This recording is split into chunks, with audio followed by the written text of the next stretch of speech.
Hello friend, this is Alpana Singh. तो चलिए friends, देखिए आज हम आप सभी लोगों के लिए सी टेट जनवरी 2024 के लिए सामाजिक अध्ययन की क्लास लाई हूँ। ठीक है, जिसे हम लोग शॉर्टकट में एसएसटी बोलते हैं। ठीक है, हमारा टारगेट रहेगा फ्रेंड्स कि हम लोग अपने 60 में 60 आउट ऑफ कंप्लीट कर पाएं। ठीक है, और जो भी आपकी आज की क्लासेस होगी फ्रेंड्स, ये आपका एनसीईआरटी बेस्ड क्वेश्चंस होंगे इसमें। ठीक है, और आपके कुछ पेडागोजिकल क्वेश्चन भी इसमें शामिल होंगे। ठीक है, तो चलिए फ्रेंड, फटाफट से जो लोग अभी तक देखिए चैनल को लाइक एंड सब्सक्राइब नहीं किए हैं, ठीक है, वे लोग कर दीजिए।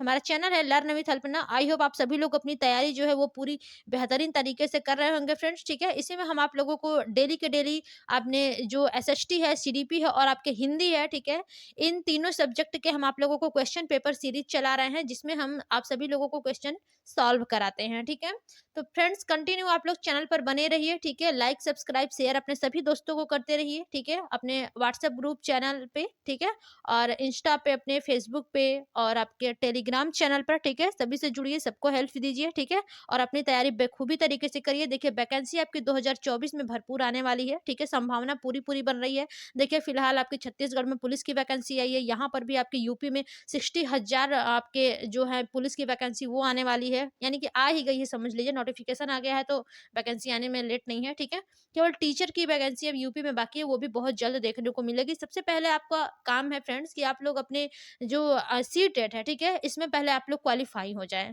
उसके बाद आप लोग वैकेंसी की भरपूर तैयारी करिएगा। ठीक है, तो चलिए इसी के साथ फ्रेंड्स हम लोग अपने सबसे पहले क्वेश्चन की ओर चलेंगे और देखते हैं हमारा पहला क्वेश्चन जो है वो क्या कहता है। ठीक है, तो देखिए फ्रेंड्स, हमारा पहला क्वेश्चन है कि ऋतु प्रवास से क्या अभिप्राय है। ठीक है, आपको बताना है कि ऋतु प्रवास से क्या अभिप्राय है। पहला ऑप्शन है नए चारागाहों की खोज में अपने पशुधन के साथ लोगों की ऋतुवत गतिशीलता। दूसरा ऑप्शन है वन्य प्राणियों की ऋतुवत गतिशीलता। थर्ड ऑप्शन है फसल कटाई की अवधि के दौरान श्रम शक्ति का नगर से गांव की ओर प्रवसन। और फोर्थ ऑप्शन है कि लोगों की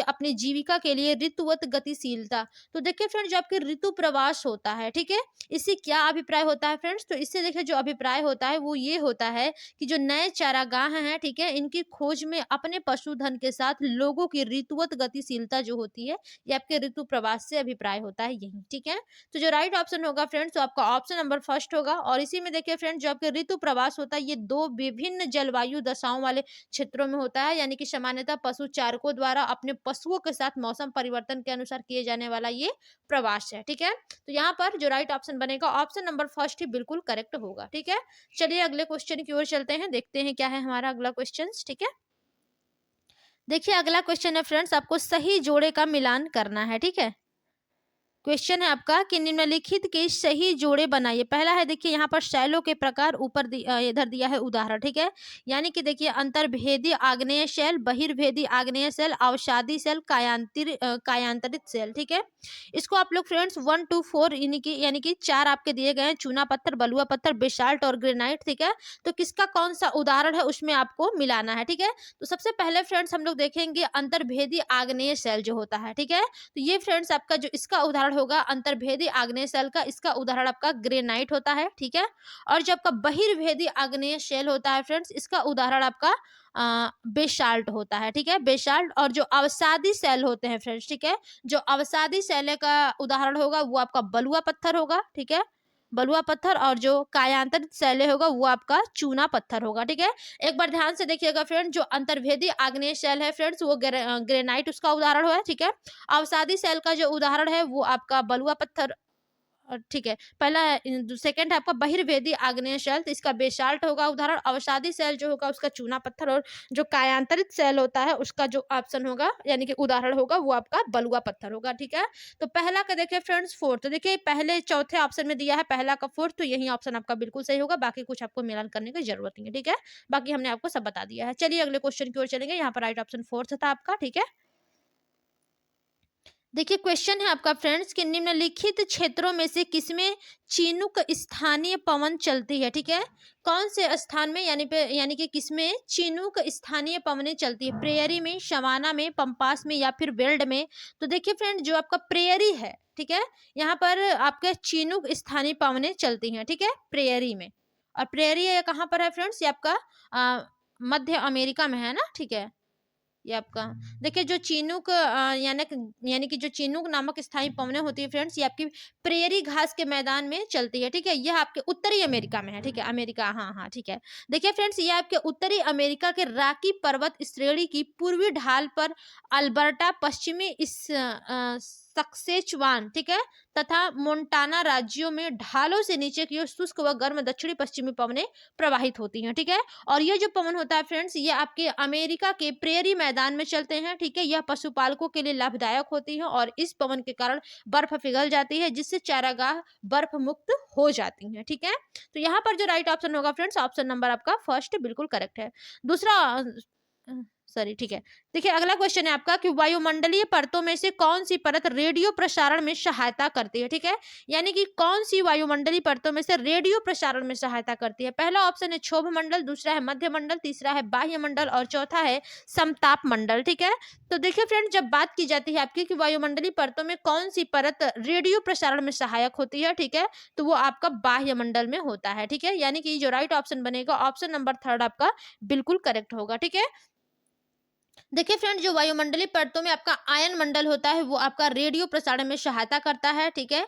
जो आयन मंडल होता है, इसकी जो ऊंचाई होती है फ्रेंड्स, वो 80 से 460 किलोमीटर के मध्य होता है, ठीक है। इसमें जो विद्युत अवशेषित कण होते हैं उसकी अधिकता होती है, ठीक है, एवं ऊंचाई के साथ तापमान बढ़ने लगता है इसमें, ठीक है। और वायुमंडल की इसी परत को विभिन्न आकृति यानी कि आकृति की रेडियो तरंगे परिवर्तित होती है और इस मंडल को विद्युत एवं चुंबकीय घटनाएं भी इसमें होती है, ठीक है। यानी कि विद्युत और जो चुंबकीय घटनाएं होती है वो भी आपके बाह्य मंडल यानी कि आयन मंडल में होता है, ठीक है। तो जो राइट ऑप्शन बनेगा फ्रेंड्स, वो आपका ऑप्शन नंबर थर्ड बिल्कुल करेक्ट हो जाएगा यहाँ पर, ठीक है। चलिए अगले क्वेश्चन की तरफ चलते हैं और देखते हैं क्वेश्चंस क्या कहता है, ठीक है। क्वेश्चन है आपका फ्रेंड्स कि सुनहरी जरी निम्नलिखित में से किसकी एक किस्म है, ठीक है। जो सुनहरी जरी है वो किसकी एक किस्म है। पहला ऑप्शन है सूती वस्त्र, दूसरा है आपका नायलॉन, तीसरा है जूट और चौथा है आपका सिल्क, ठीक है। तो जो सुनहरी जरी होती है फ्रेंड्स, वो किसकी एक किस्म है, वो आपकी सिल्क की एक किस्म होती है, ठीक है। यानी कि जो राइट ऑप्शन बनेगा, ऑप्शन नंबर फोर्थ बिल्कुल करेक्ट होगा, ठीक है। अगला क्वेश्चन है फ्रेंड्स आपका कि जनसंख्या घनत्व से अभिप्राय है, ठीक है। आपको बताना है कि जनसंख्या घनत्व जो है उससे क्या अभिप्राय है। पहला ऑप्शन है किसी क्षेत्र विशेष में रहने वाले लोगों की संख्या, दूसरा है एक निश्चित अवधि के दौरान लोगों की संख्या, थर्ड ऑप्शन है भूपृष्ठ पर लोगों के फैलने का स्वरूप और चौथा है पृथ्वी के पृष्ठ के 1/3 क्षेत्र में रहने वाले लोगों की संख्या। तो देखिए फ्रेंड, जो जनसंख्या घनत्व से अभिप्राय होता है, ठीक है, उसका जो मोस्ट इंपॉर्टेंट और करेक्ट आंसर होगा वो आपका ऑप्शन नंबर फोर्थ होगा कि पृथ्वी के पृष्ठ के 1 क्षेत्र में रहने वाले लोगों की जो संख्या होती है वही आपकी जनसंख्या घनत्व कहलाती है, ठीक है। चलिए अगले क्वेश्चन की ओर चलेंगे फ्रेंड्स, देखते हैं। यहाँ पर राइट ऑप्शन आपका फोर्थ था, ठीक है। क्वेश्चन है कि पृथ्वी की सतह के निकट स्थित खनिजों को बाहर निकालने के लिए निम्नलिखित में से किस विधि का प्रयोग किया जाता है, ठीक है। यानी कि जो पृथ्वी की सतह के निकट जो खनिज होते हैं, ठीक है, जो स्थित खनिज हैं उनको बाहर निकालने के लिए किस विधि का प्रयोग किया जाता है। पहला ऑप्शन है अखनन, दूसरा है कूपन, तीसरा है कूपकी खनन और चौथा है विवृत खनन, ठीक है। तो यहाँ पर देखिए फ्रेंड, जो सबसे करेक्ट ऑप्शन होगा फ्रेंड्स कि जो आपके स्थित खनिज है उसको बाहर निकालने के लिए कौन सी विधि का प्रयोग होता है, तो वो आपका अखनन होगा, ठीक है। अखनन विधि का ही प्रयोग किया जाता है। देखिए फ्रेंड, जो अखनन विधि होती है ये सतह के निकट स्थित खनिजों को जिस प्रक्रिया द्वारा खोद कर निकाला जाता है उसे अखनन विधि कहा जाता है, ठीक है। और ये प्रक्रिया जो होती है फ्रेंड्स, ये बहुत कम खर्चीली होती है, ठीक है। तो चलिए यहाँ पर देखिए राइट ऑप्शन जो होगा, ऑप्शन नंबर आपका फर्स्ट बिल्कुल करेक्ट हो जाएगा, ओके। अगले क्वेश्चन की ओर चलेंगे और देखते हैं अगला क्वेश्चन जो है हमारा क्या कहता है, ठीक है। क्वेश्चन है फ्रेंड्स कि उद्योग के निम्नलिखित प्रकारों में से टोकरी बुनाई किसका एक उदाहरण है, ठीक है। यानी कि उद्योग के निम्नलिखित प्रकारों में से टोकरी बुनाई किसका एक उदाहरण है। पहला ऑप्शन है लघु आकार, दूसरा है संयुक्त क्षेत्र, तीसरा है बृहत आकार और चौथा है आपका सहकारी क्षेत्र। तो देखिए फ्रेंड, जो उद्योग के प्रकार में से जो टोकरी बुनाई है, ठीक है, जो टोकरी बुनाई है फ्रेंड्स वो आपके लघु आकार की बुनाई में आती है, ठीक है।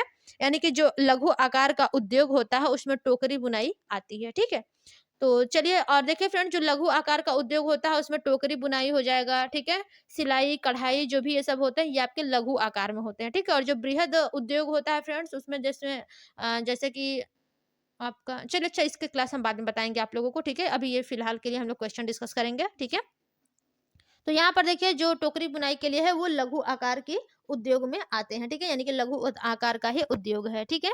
चलिए अगले क्वेश्चन की ओर चलेंगे और देखते हैं हमारा अगला क्वेश्चन क्या है। ओके, देखिए अगला क्वेश्चन जो है फ्रेंड्स, ठीक है, थोड़ा सा बड़ा है बट कोई बात नहीं। क्वेश्चन है कि तानाशाही के संदर्भ में निम्नलिखित कथनों में से कौन सा एक गलत है, ठीक है, यानी कि तानाशाही के संदर्भ में निम्नलिखित कथनों में से कौन सा एक कथन गलत होगा वही आपको बताना है। पहला ऑप्शन है फ्रेंड्स कि तानाशाही में तानाशाह द्वारा लिए गए निर्णयों पर लोग प्रश्न नहीं कर सकते। बिल्कुल सही फ्रेंड्स, हमने कल आपको बताया था जो तानाशाही होते हैं, ठीक है, जो यानी कि जो तानाशाही आपके होते हैं, ठीक है, उनके द्वारा जो भी लिए जाएंगे निर्णय उस पर आप लोग यानी कि लोकतंत्र यानी कि लोगों का कोई भी प्रश्न नहीं उठा सकता है, ठीक है। दूसरा है कि अंतिम निर्णय लेने की शक्ति तानाशाह में निहित होती है, जो कि बिल्कुल सही है फ्रेंड्स, अंतिम शक्ति जो लेने की शक्ति होती है वो आपके तानाशाह में निहित होती है। और तीसरा ऑप्शन है कि तानाशाह द्वारा लिए गए निर्णयों पर तानाशाह को स्पष्टीकरण देने की आवश्यकता नहीं होती है, जो कि बिल्कुल करेक्ट है, ठीक है। और चौथा है आपका फ्रेंड्स कि तानाशाही में तानाशाह द्वारा लिए गए निर्णयों पर लोग प्रश्न उठा सकते हैं, ये आपका गलत है, लोग यहाँ पर प्रश्न नहीं कर सकते हैं, ठीक है। तो जो राइट ऑप्शन होगा फ्रेंड्स ऑप्शन नंबर 4 होगा, क्योंकि हमसे गलत पूछा है तो गलत यही है, इसमें प्रश्न नहीं उठाया जा सकता है, ठीक है। तो जो राइट ऑप्शन बनेगा ऑप्शन नंबर 4 बिल्कुल करेक्ट होगा। ओके, चलिए अगले क्वेश्चन की ओर चलेंगे, देखते हैं क्या है। देखिए अगला क्वेश्चन है फ्रेंड्स आपका कि कृष्ण राज सागर बांध निम्नलिखित नदियों में से किस पर बनाया गया है, ठीक है, यानी कि जो कृष्ण राज सागर बांध है वो निम्नलिखित में से किस नदियों पर बनाया गया है, गोदावरी, कृष्णा, कावेरी या फिर महानदी पर। तो देखिए फ्रेंड जो आपका कृष्ण राज सागर बांध है, ठीक है, वो आपके कावेरी नदी पर बनाया गया है, ठीक है। और ये देखिए फ्रेंड्स ये जो बांध है आपका कावेरी, ये आपके भारत के कर्नाटक राज्य में स्थित है, ठीक है, ध्यान दीजिएगा, कर्नाटक में ये कावेरी बांध है, ठीक है, नदी, सॉरी नदी, ठीक है। चलिए अगले क्वेश्चन की ओर चलेंगे, देखते हैं क्या है क्वेश्चन हमारा, ठीक है। देखिए क्वेश्चन है फ्रेंड्स कि हिंदू उत्तराधिकारी संशोधन अधिनियम 2005, ठीक है, हिंदू उत्तराधिकारी संशोधन अधिनियम 2005 मृतक पिता की संपत्ति में समान अधिकार प्रदान करता है। पहला ऑप्शन है पत्नी, पुत्र, पुत्रों तथा पुत्र पुत्रियों को। दूसरा ऑप्शन है पत्नी, पुत्रों या फिर अपने भाई भाइयों को। तीसरा ऑप्शन है पत्नी, पुत्री पुत्रियों तथा बहन बहनों को। और चौथा है पुत्री पुत्रियों, पुत्र पुत्रों तथा भाई भाइयों को, ठीक है। तो देखिए फ्रेंड जो आपका हिंदू उत्तराधिकार संशोधन अधिनियम 2005 है, जिसमें मृतक पिता की जो संपत्ति है, ठीक है, उसमें समान अधिकार प्रदान करता है, तो वो आपका पत्नी, पुत्र पुत्रों तथा पुत्री पुत्रियों को, ठीक है, यानी कि जो पत्नी होगी उसको, और पुत्र हैं तो पुत्रों को, और इसी के साथ आपके जो पुत्री हैं और पुत्रियों को, ठीक है। तो जो राइट ऑप्शन बनेगा फ्रेंड्स ऑप्शन नंबर फर्स्ट बिल्कुल करेक्ट होगा। इसमें देखिए फ्रेंड्स एक बार फिर से आपको समझा देते हैं कि जो हिंदू उत्तराधिकारी संशोधन अधिनियम 2005 है फ्रेंड्स, इसके अनुसार मृतक के पिता की संपत्ति में पत्नी, पुत्र या फिर पुत्रों तथा पुत्री तथा पुत्रियों को अब समान अधिकार होगा, यानी कि 2005 से ही यह लागू कर दिया गया है, ठीक है। और देखिए फ्रेंड जो हिंदू उत्तराधिकार अधिनियम 1956 था, ठीक है, इसके तहत पुत्री को पिता की संपत्ति में किसी प्रकार के कानूनी अधिकार नहीं था, लेकिन जो आपका अधिनियम संशोधन अधिनियम 2005 में है उसमें पुत्रियों को भी अधिकार मिलना स्टार्ट हो गया है, ठीक है। और देखिए फ्रेंड्स इसमें जो उच्चतम न्यायालय है, ठीक है, इसने हिंदू अधिकार संशोधन अधिनियम 2005 के तहत पुत्रियों के विषय में निर्णय देते हुए कहा कि यदि पिता की मृत्यु 2005 में, ठीक है, हिंदू उत्तराधिकार कानून में संशोधन से पहले हो चुकी है, तो उन्हें पिता की संपत्ति में बराबर का अधिकार से वंचित रखा जाएगा, ठीक है, यानी कि उनके पिता की मृत्यु 2005 से पहले हो गई है, ठीक है, तो उनका जो अधिकार होगा उसमें उससे पुत्रियों को वंचित रखा जाएगा, यानी कि उनका अधिकार नहीं मिलेगा, ठीक है। ये कोर्ट ने यह निर्णय दिया कि जो पुत्री के पिता के संपत्ति में बराबर का तभी हिस्सेदार मानी जाएगी जब पिता 9 सितंबर 2005 को जीवित होगा, ठीक है, यानी कि आपका देखिए यानी कि 9 सितंबर 2005 को जीवित होगा, उसके उसके बाद से, ठीक है, यानी कि 9 सितंबर 2005 के बाद से यदि पिता जिंदा है, ठीक है, यानी कि उसके तब तक वो जीवित है तब उसको संपत्ति मिलेगी, नहीं तो अगर उसके पहले वो मृत्यु कर गया, एक्सपायर कर गया, तो उसे संपत्ति नहीं मिलेगी, ठीक है। तो ध्यान दीजिएगा ये बहुत ही मोस्ट इंपॉर्टेंट है, सी टेट के लिए ही नहीं है, सुपर टेट के लिए, अदर यानी कि अदर आगामी जो भी आपके एग्जाम होंगे, ठीक है, उस सभी में आपको ये क्वेश्चन मोस्ट इंपॉर्टेंट काम देगा, ठीक है। चलिए अगले क्वेश्चन की ओर चलते हैं, देखते हैं क्या है।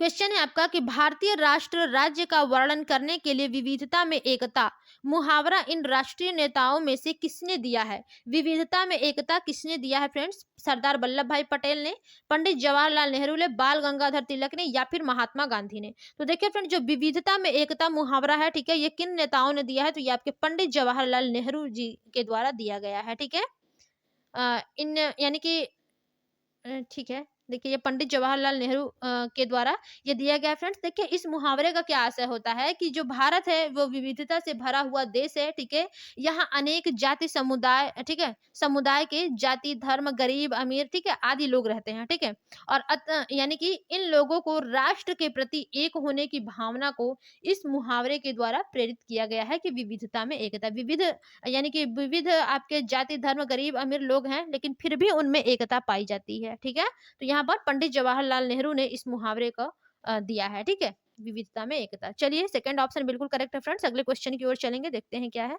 देखिए, क्वेश्चन ये वाले थोड़े से आपके लॉन्ग होंगे। ठीक है, क्वेश्चन है आपका फ्रेंड्स कि जनपद पंचायत के कार्यों के विषय में निम्नलिखित में से दो कथनों 1 और 2 पर विचार कीजिए तथा सही उत्तर का चयन कीजिए। ठीक है, यानी कि जो जनपद पंचायत का कार्य है, ठीक है, उसके विषय में आपको निम्नलिखित 2 कथन दिए गए हैं, 1 और 2, उस पर आपको विचार करना है फ्रेंड्स, और सही उत्तर का चयन करना है आपको। ठीक है, तो यहाँ पर देखिए फ्रेंड्स, पहला ऑप्शन है आपका कि जनपद पंचायत जिला स्तर पर विकास योजनाएं निर्धारित करती है। ठीक है, तो ये बिल्कुल गलत है फ्रेंड। देखिए, जो जनपद पंचायत होती है वो जिला स्तर पर विकास योजनाएं निर्धारित नहीं करती है। ठीक है, दूसरा ऑप्शन है कि जनपद पंचायत ग्राम पंचायतों के मध्य धन वितरण नियमित करने में जिला परिषद की सहायता करती है। ये भी बिल्कुल नहीं है। ठीक है, तो यहाँ पर देखिए फ्रेंड, दोनों ही ऑप्शन आपके गलत होंगे। ठीक है, दोनों ही गलत होंगे, तो आपका राइट ऑप्शन क्या होगा? ऑप्शन नंबर 3 होगा। ठीक है, देखिए, इसमें जो फ्रेंड्स दिया गया है कि जिला स्तर पर जो विकास है, ठीक है, योजनाओं का जो निर्धारण होता है वो जिला परिषद द्वारा किया जाता है, न कि जनपद पंचायत द्वारा किया जाता है। ठीक है, और ग्राम पंचायतों के मध्य फ्रेंड्स धन वितरण नियमित करने का कार्य जो होता है वो जिला परिषद करती है। ठीक है, और इन कार्यों में जिला पंचायत जिला परिषद के का किसी भी प्रकार से सहयोग नहीं करता है। ठीक है, तो जो राइट ऑप्शन होगा ऑप्शन नंबर 3 होगा कि 1 और 2 दोनों ही इसमें गलत है। ठीक है, चलिए अगले क्वेश्चन की ओर चलेंगे फ्रेंड्स, और देखेंगे, ये भी देखिए आपके इसी प्रकार से कुछ क्वेश्चंस दिए गए हैं। ठीक है, 2 ऑप्शन इसमें भी दिए गए हैं, इसमें आपको बताना है। ठीक है, क्वेश्चन देखिए फ्रेंड्स क्या है कि सूचना का अधिकार आरटीआई, ठीक है, सूचना का अधिकार आरटीआई अधिनियम पर निम्नलिखित 2 कथनों 1 और 2 पर विचार कीजिए तथा सही उत्तर का चयन कीजिए। ठीक है, यानी कि जो सूचना का अधिकार आरटीआई अधिनियम है फ्रेंड्स, ठीक है, इस पर आपको अपना 2 कथन दिया गया है। ठीक है, उस पर आपको विचार करना और सही उत्तर का चयन करना है। ठीक है, देखिए, पहला ऑप्शन है इसमें कि सूचना का अधिकार अधिनियम के माध्यम से कोई भी नागरिक केवल केंद्रीय सरकार के विभागों की कार्यप्रणाली के संदर्भ में सूचना प्राप्त कर सकता है। देखिए, हमने आपको पहले ही बताया है, जब केवल आता है तो ये आपका निगेटिव आंसर हो जाएगा।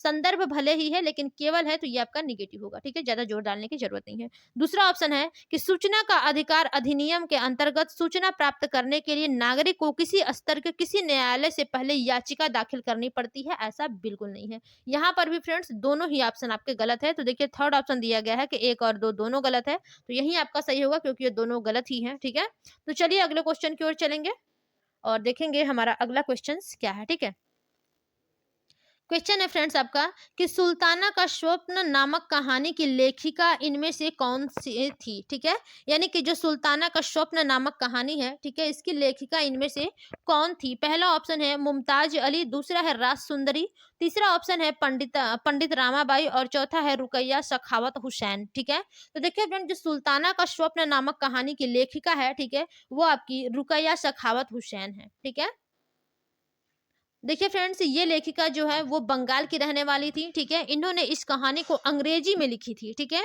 और इसमें जो है वो पुरुषों के समान जीवन अपना व्यतीत करने की चाहत को लेखिका ने अपने सपने के रूप में, ठीक है, इसे प्रस्तुत किया था। ठीक है, सुल्ताना का स्वप्न यानी कि उनका ये स्वप्न था, तो उसमें वो यानी कि पुरुष की जो समान उनका व्यतीत करने का जो चाहत थी, ठीक है, उसी को इन्होंने इसमें व्यक्त किया है, यानी कि कहानी लिखा है। तो यहाँ पर जो राइट ऑप्शन बनेगा ऑप्शन नंबर 4 बिल्कुल करेक्ट हो गया कि रुकैया सखावत हुसैन। ठीक है, चलिए अगले क्वेश्चन की ओर चलेंगे फ्रेंड्स, देखेंगे क्या है।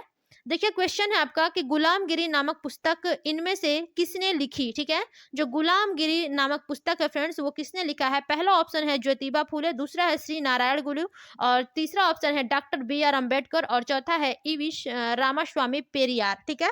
तो देखिए फ्रेंड्स कल के भी क्वेश्चन में यानी कि जो हम कल आप लोगों को प्रैक्टिस सेट की सीरीज कराए थे उसमें भी ये क्वेश्चन पूछा गया है, और आज भी ये क्वेश्चन पूछा गया है कि जो गुलामगिरी नामक पुस्तक है वो किसने लिखा है। तो यहाँ पर जो राइट ऑप्शन होगा फ्रेंड्स, ऑप्शन नंबर फर्स्ट होगा ज्योतिबा फूले, ठीक है। देखिए फ्रेंड जो ज्योतिबा फूले थे ये महाराष्ट्र के एक भारतीय विचारक समाज सेवी लेखक थे, ठीक है। ये दार्शनिक तथा क्रांतिकारी कार्यकर्ता थे, इन्हें महात्मा फूले भी कहा जाता था, ठीक है। और इन्होंने ही गुलामगिरी पुस्तक की रचना की थी, और इनका जन्म जो है वो 1827 ईस्वी में हुआ था, ठीक है। तो जो राइट ऑप्शन बनेगा फ्रेंड्स, ऑप्शन नंबर फर्स्ट बिल्कुल करेक्ट होगा। चलिए अगले क्वेश्चन की ओर चलेंगे और देखेंगे हमारा अगला क्वेश्चन जो है वो क्या कहता है, ठीक है। देखिए क्वेश्चन है कि भारतीय न्यायिक व्यवस्था के संदर्भ में अपील की व्यवस्था का अर्थ है, ठीक है। यानी कि जो भारतीय न्यायिक व्यवस्था के संदर्भ में जो अपील की व्यवस्था है उसका क्या अर्थ है, ठीक है। पहला ऑप्शन है फ्रेंड्स कि ऊपरी अदालतों के फैसले निचली अदालतों को मानने होते हैं। दूसरा ऑप्शन है कि किसी व्यक्ति को अगर ऐसा लगता है कि निचली अदालत द्वारा दिया गया फैसला सही नहीं है तो वह उससे ऊपर की अदालत में अपील कर सकता है, जो कि बिल्कुल सही होगा। थर्ड ऑप्शन है फ्रेंड्स कि कोई भी अपने मामले पर बिना किसी कानून डिग्री के न्यायालय में बहस कर सकता है, ठीक है। ऐसा बिल्कुल नहीं है कि कोई भी जाकर के कानून में यानी कि न्यायालय में बहस कर ले, ऐसा बिल्कुल नहीं है। और चौथा ऑप्शन है कि विधायिका कार्यपालिका और न्यायपालिका के बीच शक्तियों का बंटवारा, तो ऐसा बिल्कुल नहीं है फ्रेंड। देखिए जो इसमें सबसे करेक्ट ऑप्शन होगा जो आपकी अपील की व्यवस्था है, ठीक है। उसका अर्थ ये होता है फ्रेंड कि किसी व्यक्ति को अगर ऐसा लगता है कि उसे अगर निचली अदालत द्वारा फैसला सही नहीं किया गया है तो वो अपने ऊपरी यानी कि ऊपर का जो अदालत है उसमें जाकर के वो अपील कर सकता है, ठीक है। तो जो राइट ऑप्शन होगा फ्रेंड्स, ऑप्शन नंबर आपका सेकेंड ही बिल्कुल करेक्ट होगा, ठीक है। चलिए अगले क्वेश्चन की ओर चलते हैं, देखते हैं क्या है हमारा अगला क्वेश्चन।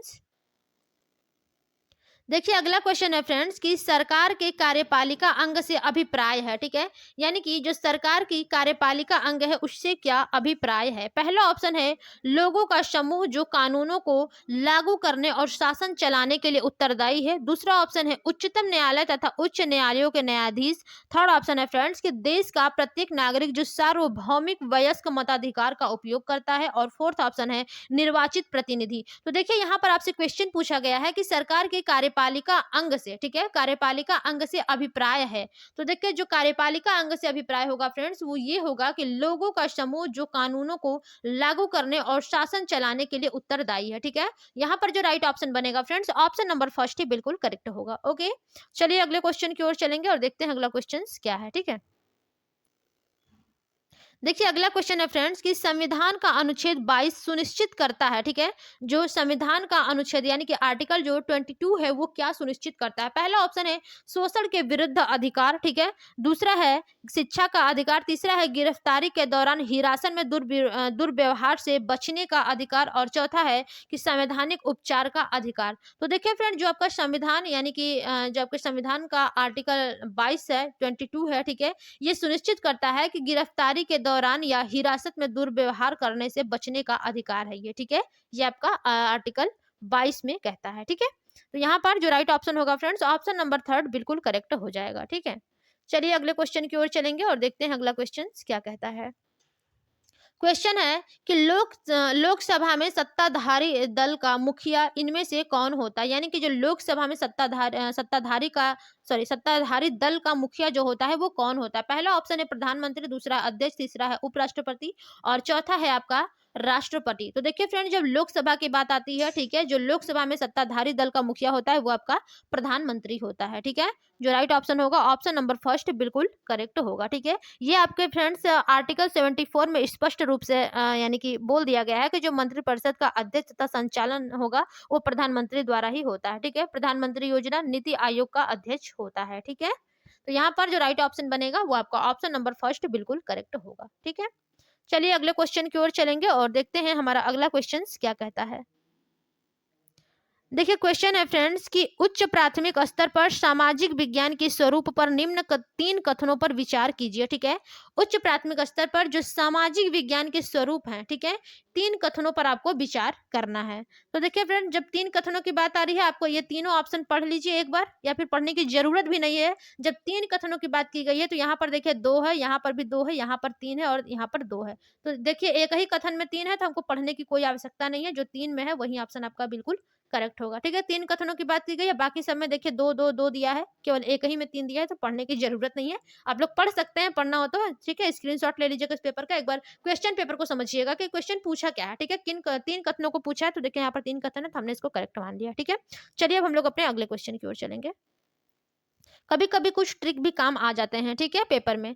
अगला क्वेश्चन है फ्रेंड्स कि उच्च प्राथमिक स्तर पर सामाजिक एवं राजनीतिक जीवन की पाठ्य पुस्तकों में निम्नलिखित विषयों में से किसी से संबंधित विषय वस्तु सम्मिलित है। ठीक है, यानी कि उच्च प्राथमिक स्तर पर जो सामाजिक एवं राजनीतिक जीवन की पाठ्य पुस्तक है, ठीक है, उसमें निम्नलिखित विषयों में से किसी से संबंधित विषय वस्तु सम्मिलित है। पहला ऑप्शन है अर्थशास्त्र, दूसरा है दर्शन शास्त्र, तीसरा अंतरराष्ट्रीय संबंध और चौथा है मनोविज्ञान। तो यहाँ पर देखिए फ्रेंड, जो सबसे करेक्ट ऑप्शन होगा वो आपका अर्थशास्त्र होगा। देखिए जो उच्च प्राथमिक स्तर पर फ्रेंड्स जो सामाजिक और राजनीतिक जीवन की पाठ्यपुस्तक है, उसमें अर्थशास्त्र से संबंधित जो विषय वस्तु सम्मिलित है, उनमें इतिहास, राजनीति विज्ञान विषय भी है। ठीक है, तो यहाँ पर फर्स्ट ऑप्शन बिल्कुल करेक्ट है। अगले क्वेश्चन की ओर चलेंगे। देखिए फ्रेंड्स, अब हमारा अगला क्वेश्चन क्या कहता है। क्वेश्चन है फ्रेंड्स कि आप ऐतिहासिक कल्पना पर प्रश्न क्यों पूछेंगे। ठीक है, आप ऐतिहासिक कल्पना पर प्रश्न क्यों पूछेंगे, निम्नलिखित में से सबसे उचित विकल्प को चुनिए। यानी कि आप ऐतिहासिक कल्पना पर क्यों प्रश्न पूछेंगे, तो इस पे जो सबसे विकल्प यानी कि अच्छा होगा, उचित होगा, वही आपको चुनना है। पहला ऑप्शन है फ्रेंड्स कि वह वर्तमान की अतीत के साथ तुलना करने में प्रोत्साहित करेंगे। ठीक है, देखिए जहां पर तुलना आता है फ्रेंड्स, ये आपका निगेटिव होता है, पहले बता दे रहे हैं। ठीक है, दूसरा ऑप्शन है आपका यहाँ पर कि यह स्रोतों को पहचानने में शिक्षार्थियों को योग्यताओं को मूल्यांकित करता है। तीसरा ऑप्शन है कि यह तिथि और घटनाओं को याद रखने, देखिए याद रखने आता है, तो ये आपका निगेटिव होता है। फोर्थ ऑप्शन है कि यह दर्शाता है कि इतिहासकार इतिहास में अपनी कल्पना के साथ कैसे अंतरों को पूरा करते हैं, तो ये आपका नहीं होगा। जो राइट ऑप्शन बनेगा फ्रेंड्स कि आपको ऐतिहासिक कल्पना पर प्रश्न क्यों पूछेंगे, तो ये आपका ये सबसे करेक्ट होगा कि यह स्रोतों को पहचानने में शिक्षार्थियों को योग्यताओं को मूल्यांकित करता है। ठीक है, राइट ऑप्शन आपका ऑप्शन नंबर सेकंड, सेकंड नहीं होगा फ्रेंड्स, वो पहला ही ऑप्शन सही होगा। ठीक है, 1 मिनट फ्रेंड्स। हाँ ठीक है, यहाँ पर आपका तुलना निगेटिव नहीं होगा, यहाँ पर आपका पॉजिटिव होगा, क्योंकि आपके हिस्ट्री से क्वेश्चन पूछे गए हैं कि ठीक है कि जो हम आप जो ऐतिहासिक कल्पना पर प्रश्न क्यों पूछेंगे, तो यहाँ पर देखिए फ्रेंड जो अतीत की घटनाएं हुई हैं, ठीक है, और वो जो वर्तमान में है, ठीक है, इससे तुलना करने में उसे प्रोत्साहन मिलेगा। ठीक है, तो यहाँ पर ये तुलना करना ये पॉजिटिव होगा, निगेटिव नहीं होगा। ठीक है, और यहाँ पर ये मूल्यांकित करना नहीं होगा फ्रेंड्स, यहाँ पर फर्स्ट ऑप्शन ही बिल्कुल करेक्ट होगा। ठीक है, थोड़ा सा मिस्टेक हुआ है बट कोई बात नहीं। चलिए यहाँ पर देखिए जो फर्स्ट ऑप्शन है वही बिल्कुल करेक्ट होगा। ठीक है, चलिए अगले क्वेश्चन की ओर चलते हैं, देखते हैं क्या है। अच्छा, इसके ऑप्शन नीचे दिए गए हैं, चलिए कोई बात नहीं, हम लोग नीचे जाकर देख लेंगे। क्वेश्चन है फ्रेंड्स कि सामाजिक विज्ञान शिक्षा के लिए आप वृत्तांतों का प्रयोग क्यों करेंगे, दिए गए विकल्पों में से सबसे उचित कारण को चुनिए। ठीक है, यहाँ पर आपसे क्वेश्चन दिया गया है फ्रेंड्स कि जो सामाजिक विज्ञान शिक्षा के लिए आप वृत्तांतों का प्रयोग क्यों करेंगे और दिए गए विकल्पों में से सबसे उचित कारण को चुनिए। पहला ऑप्शन है कक्षा को मनोरंजक एवं सजीव बना सके, दूसरा है अवधारणाओं को सजीव वास्तविकताओं के साथ जोड़ सके, थर्ड ऑप्शन है फ्रेंड्स आपका कि पाठ्यक्रम की पूर्णता को सुनिश्चित कर सके और चौथा है शिक्षार्थियों को संवेदनशील बना सके जिससे वे उचित आदर्श का पता कर सके। तो देखिए फ्रेंड्स, यहाँ पर जब आपसे क्वेश्चन पूछा गया है कि सामाजिक विज्ञान शिक्षा के लिए आप वृत्तांतों का प्रयोग क्यों करेंगे, ठीक है, और दिए गए विकल्पों में से जो सबसे उचित कारण होगा फ्रेंड्स वो आपका ये होगा कि अवधारणाओं क्या है, अवधारणाओं को सजीव वास्तविकताओं से जोड़ सके। ठीक है, जो सबसे करेक्ट ऑप्शन होगा, जो वास्तविकता यानी कि जो सत्य है, ठीक है, जो सजीव चीज जो सत्य है उसके साथ आप जोड़ सके, यानी कि जो आपका कॉन्सेप्ट है। ठीक है, तो जो राइट ऑप्शन होगा फ्रेंड्स, ऑप्शन नंबर सेकंड आपका बिल्कुल करेक्ट होगा। ओके, चलिए अगले क्वेश्चन की ओर चलते हैं और देखते हैं अगला क्वेश्चन जो है हमारा क्या कहता है। ठीक है, क्वेश्चन है कि राष्ट्रीय आधार समूह 2006 के अनुसार, ठीक है, राष्ट्रीय आधार समूह 2006 के अनुसार सामाजिक विज्ञान का शिक्षण अपनी लोकप्रियता खो रहा है, क्योंकि, ठीक है, यानी कि फ्रेंड्स जो आपका राष्ट्रीय आधार समूह 2006 है, ठीक है, इसके अनुसार पूछा गया है कि जो सामाजिक विज्ञान का शिक्षण है वो अपनी लोकप्रियता खो रहा है। ठीक है, क्योंकि यह एक अनुपयोगी विषय के रूप में जाना जाता है। दूसरा है यह कई विषयों के अध्ययन को प्रोत्साहित करता है। तीसरा है यह मानवीय मूल्यों में अंतर्विरोध की कई स्थितियां प्रस्तुत करता है। और चौथा है कि यह अत्यधिक वैज्ञानिक दृष्टिकोण पर बल देता है। तो देखिए फ्रेंड्स, यहाँ पर जब क्वेश्चन आपसे पूछा गया है कि जो आपके राष्ट्रीय आधार समूह 2006 है, इसके अनुसार जो सामाजिक विज्ञान का शिक्षण है ये अपनी लोकप्रियता को खो रहा है फ्रेंड्स, क्योंकि यह मानवीय मूल्यों में अंतर्विरोध की कई स्थितियां प्रस्तुत करता है, इसलिए। ठीक है, तो यहाँ पर जो राइट ऑप्शन होगा फ्रेंड्स, ऑप्शन नंबर थर्ड है, बिल्कुल करेक्ट होगा। ओके, चलिए अगले क्वेश्चन की ओर चलेंगे और देखते हैं क्वेश्चंस क्या है। ठीक है, क्वेश्चन है कि निम्नलिखित में से कौन सा विकल्प विद्यालय आधारित आकलन का अनुपयुक्त वर्णन है। ठीक है, यानी कि जो विकल्प है वो आपका विद्यालय आधारित आकलन का अनुपयुक्त वर्णन करता है, कौन सा है। ठीक है, विकल्प पहला ऑप्शन है यह गैर शैक्षिक पक्षों को सम्मिलित करता है। दूसरा है यह सभी पक्षों को सम्मिलित करता है। तीसरा है यह केवल सहगामी पक्षों को सम्मिलित करता है। और चौथा ऑप्शन है फ्रेंड्स कि यह शैक्षिक पक्षों को सम्मिलित करता है। ठीक है, तो यहाँ पर देखिए फ्रेंड, जो क्वेश्चन पूछा गया है कि कौन सा विकल्प विद्यालय आधारित आकलन का अनुपयुक्त वर्णन करता है, तो जो अनुपयुक्त यानी कि जो गलत होगा फ्रेंड्स वही आपको करेक्ट करना है। देखिए जो केवल होता है ये आपका गलत होता है, निगेटिव, तो जो अनुपयुक्त होगा वही आपका करेक्ट होगा। ठीक है, यानी कि ऑप्शन नंबर थर्ड ही बिल्कुल करेक्ट यहाँ पर माना जाएगा, या माना क्या जाएगा, माना है ही। ठीक है, ऑप्शन नंबर थर्ड बिल्कुल करेक्ट है। ठीक है, चलिए अगले क्वेश्चन की ओर चलेंगे और देखते हैं अगला क्वेश्चन जो है हमारा क्या कहता है। ओके, यहाँ पर भी देखिए दो आपके कथन दिए गए हैं और आपको बताना है कौन सा इसमें से सही है। ठीक है, ध्यान दीजिएगा। क्वेश्चन है फ्रेंड्स की ठीक है, क्वेश्चन देखिए क्या है कि एक शिक्षक का सामाजिक विज्ञान के विषय को संपादित करने की भूमिका पर निम्नलिखित एक और दो कथनों पर विचार कीजिए तथा सही उत्तर का चयन कीजिए। ठीक है, पहला है आपका कि शिक्षक सभी शिक्षार्थियों की गरिमा को अवश्य सुनिश्चित करे और संवेदनशीलता के साथ चर्चा को शुरू करे। ठीक है, और दूसरा है कि शिक्षक लड़कों के साथ तथ्यों और लड़कियों की भावनाओं पर अवश्य बल दे, ऐसा बिल्कुल नहीं होना चाहिए फ्रेंड। जो सबसे करेक्ट होगा ऑप्शन नंबर आपका फर्स्ट ही सही होगा कि जो शिक्षक है वो सभी शिक्षार्थियों की जो गरिमा है, ठीक है, उसको अवश्य सुनिश्चित करे और संवेदनशीलता के साथ चर्चा को शुरू करे। ठीक है, तो यहाँ पर केवल एक ही बिल्कुल सही होगा। ठीक है, राइट ऑप्शन क्या होगा, ऑप्शन नंबर फोर्थ ही करेक्ट होगा। ठीक है, चलिए अगले क्वेश्चन की ओर चलेंगे फ्रेंड्स। यहाँ पर देखेंगे हमारा अगला क्वेश्चन है, ऑप्शन इसके नीचे दिए गए हैं, कोई बात नहीं, हम लोग नीचे जाकर के देख लेंगे। ठीक है, देखिए क्वेश्चन है आपका कि सामाजिक विज्ञान का अध्ययन वैज्ञानिक क्यों है। ठीक है, यानी कि जो सामाजिक विज्ञान का अध्ययन है वो वैज्ञानिक क्यों है। पहला ऑप्शन है फ्रेंड्स कि इसकी विषय वस्तु में वैज्ञानिक शब्दावली का प्रयोग है। दूसरा है यह सामाजिक अध्ययन को विकास कहने की मांग को पूरा करता है। थर्ड ऑप्शन है फ्रेंड्स आपका कि इसके अंतर्गत क्रमबद्ध तरीके से प्रमाणित विज्ञान को अर्जित किया जाता है। और चौथा है यह पाठक को समाज के वैज्ञानिक अध्ययन करने में सहायता करता है। तो एक बार फिर से क्वेश्चन को देखेंगे फ्रेंड्स। क्वेश्चन पूछा है कि सामाजिक विज्ञान का अध्ययन वैज्ञानिक क्यों है, तो ये फ्रेंड्स आपके इसलिए हैं क्योंकि इसके अंतर्गत क्रमबद्ध तरीके से प्रमाणित विज्ञान को अर्जित किया जाता है, इसलिए जो सामाजिक विज्ञान है वो वैज्ञानिक है। ठीक है, तो यहाँ पर जो राइट ऑप्शन है वो आपका ऑप्शन नंबर थर्ड बिल्कुल करेक्ट हो जाएगा। ठीक है, चलिए अगले क्वेश्चन की ओर चलेंगे और देखते हैं अगला क्वेश्चन हमारा क्या कहता है। ठीक है, देखिए क्वेश्चन है फ्रेंड्स कि आप एक वर्ष में नियोजित, अल्प नियोजित और अनियोजित ग्रामीण श्रमिक द्वारा बिताए गए समय के समानुपात को चित्रित करना चाहते हैं। निम्नलिखित में से आप कौन से आरेखीय चित्रण को चुनेंगे। यानी कि जब आप एक वर्ष में नियोजित, अल्प नियोजित और अनियोजित ग्रामीण श्रमिक द्वारा बिताए गए समय के समानुपात को चित्रित करना चाहते हैं, ठीक है, तो आप कौन सा आरेखीय चित्रण चुनेंगे। पहला ऑप्शन है आपका समय रेखा आरेख, दूसरा है प्रवाह आरेख, तीसरा है दंड आरेख और चौथा है आपका चक्र आरेख।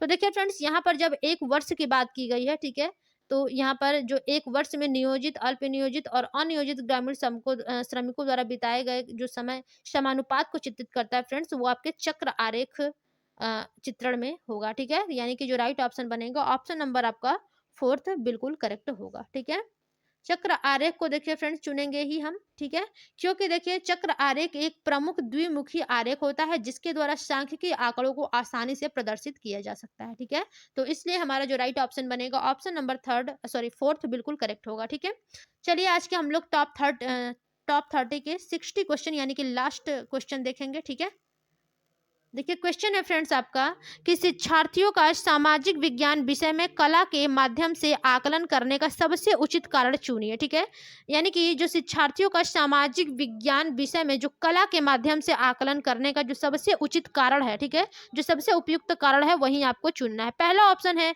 यह एक आनंददायी मूल्यांकन का तरीका है। दूसरा ऑप्शन है यह अवधारणाओं का एक व्यक्तिगत प्रस्तुतिकरण करने का अवसर प्रदान करता है। थर्ड ऑप्शन है फ्रेंड्स कि यह पाठ्य पुस्तक में दर्शाई गई विभिन्न अभिव्यक्ति शैलियों के आनंद लेने का माध्यम है। और चौथा ऑप्शन है फ्रेंड्स कि यह शिक्षार्थियों की चित्रकला की 1 मिनट कुछ नीचे है क्या, नहीं केवल चित्रकला की ही है। ठीक है, तो यहाँ पर देखिए फ्रेंड जो राइट ऑप्शन होगा वो आपका क्या होगा। क्वेश्चन को एक बार फिर से समझ लीजिएगा कि जो शिक्षार्थियों का सामाजिक विज्ञान के विषय में जो कला के माध्यम से आकलन करने का सबसे उचित कारण होगा फ्रेंड्स, वही आपको चुनना है। तो जो सबसे उचित कारण होगा यहाँ पर यह होगा कि यह अवधारणाओं का एक व्यक्तिगत प्रस्तुतिकरण करने का अवसर प्रदान करता है, जो कि बिल्कुल सही है। ठीक है, तो यहाँ पर सेकेंड ऑप्शन फ्रेंड्स आपका बिल्कुल करेक्ट होगा। तो चलिए फ्रेंड्स आज के हम लोग SST के टॉप 30 क्वेश्चन अपने कंप्लीट किए हैं। ठीक है, तो आप सभी लोग अभी तक चैनल को लाइक और सब्सक्राइब नहीं किए होंगे तो कर दीजिएगा। ठीक है, हमारा चैनल है लर्न विथ अल्पना, और अपने सभी दोस्तों को भी शेयर करिएगा फ्रेंड्स। चलिए, तो हमारी हिंदी की क्लास हो चुकी थी, अभी हमारी SST की क्लास कंप्लीट हुई है। ठीक है, अगली क्लास में मिलेंगे फिर से हम लोग फ्रेंड्स, यानी कि अपने CDP की क्लास में। ठीक है, तब तक के लिए धन्यवाद।